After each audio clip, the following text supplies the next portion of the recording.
By Erik Norland For all the deliberation on the China-U.S. trade dispute, there is a scant evidence that the tit-for-tat tariffs are having any significant impact on China's growth.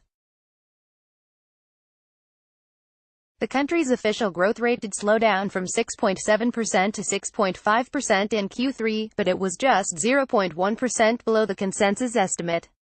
The Li Keqiang Index, an alternative barometer of China's economic performance based upon rail freight volumes, electricity consumption and growth in bank loans, shows that growth is much stronger, closer to 9% year-on-year, although it too has slowed slightly. Figure 1. Figure 1. So far so good. China's economic growth is holding up well. That China's growth has largely shrugged off the trade dispute thus far comes as little surprise for several reasons. First, U.S. tariffs have only just begun to bite, so whatever impact will likely not be fully reflected in China's data for several more months at the soonest. Secondly, the proposed tariffs just aren't that big in relation to the size of China's economy, the second largest in the world behind the United States. Ignoring second-round effects, a 10% tariff on $200 billion worth of goods in a $12 trillion economy should only erase about 0.1% or 0.2% from China's growth. Third, China can and is taking actions to offset those negative impacts, however modest. China's apparent resilience is great news for commodity producers. As we have highlighted in our past research, nearly all commodities, from agricultural goods to metals and energy, have demonstrated significant, lagged responses to fluctuations in Chinese economic growth, especially when using the Li Keqiang proxy measure of GDP. That doesn't mean, however, that those who are long commodities are in the clear. Some of the actions that China is taking to offset any negative impacts from the trade dispute could have negative short- and long-term consequences for commodity investors. Offset. Its State Administration of Foreign Exchange doesn't want a sudden, destabilizing devaluation, nor does it want China to lose competitiveness. As such, China's currency has slipped bit by bit, nearly 10% versus the US dollar (USD) since the start of April. Figure 2. Intentionally or not, a 10% devaluation just about perfectly offsets the impact of higher U.S. tariffs. Figure 2. A careful devaluation. A modest, progressive devaluation poses little danger to the Chinese economy. It's not enough to significantly boost inflation, and it's slow enough to discourage a destabilizing capital flight. Moreover, it has the salutary impact of slightly augmenting China's competitiveness without attracting the ire of foreign leaders. That said, a weaker renminbi (RMB) is, at the margin, not great news for commodity producers, who might see some slowing in demand growth as China's consumers will have to pay slightly higher prices. Offset. China's overall debt burden stabilized relative to GDP in 2017, mainly owing to a surge in growth, but it began climbing again at an alarming pace in Q1 2018.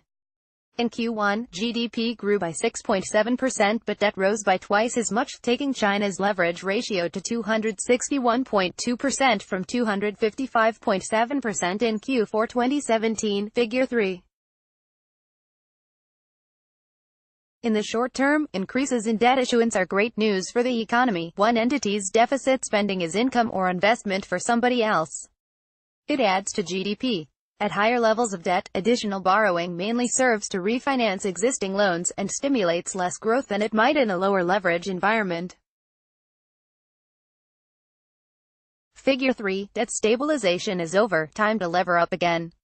China's policies are geared towards maintaining growth by adding ever more leverage. In September, China cut taxes and further increased government spending. Even before these actions, growth in Chinese public debt was already outstripping economic growth, having risen from 45.2% to 47.8% between Q1 2017 and Q1 2018. Presumably, the latest tax and spending measures will accentuate that upward trend. Recent actions by the People's Bank of China (PBOC) will also encourage increased leverage in the private sector.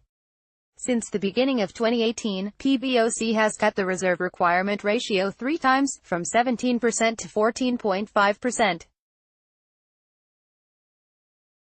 This could encourage further growth in household debt, which rose from 45.6% to 49.3% of GDP between Q1 2017 and Q1 2018, even before the easing in bank lending requirements took effect. Figure 4. Figure 4. Let's get this party restarted. Chinese non-financial corporations have bucked the trend of increased leverage, with their debt ratios edging slightly lower the past year. Even so, with debts adding up to 164% of GDP, there are many companies in China, especially quasi-state-run enterprises, whose solvency is questionable. Thus far, China has avoided a Minsky moment, a sudden loss of confidence in the ability of borrowers to repay loans that leads to a financial crisis. Indeed, China may not be close to any Minsky moment. Nevertheless, if China doesn't find a way to reduce leverage, such a moment might come, eventually. Japan experienced such a collapse in confidence in 1990 when its debt levels were at levels like those of China today. The same is true of the United States and the European Union in 2007 and 2008. What differentiates China is that the Japanese, American and European crises began after periods of central bank tightening.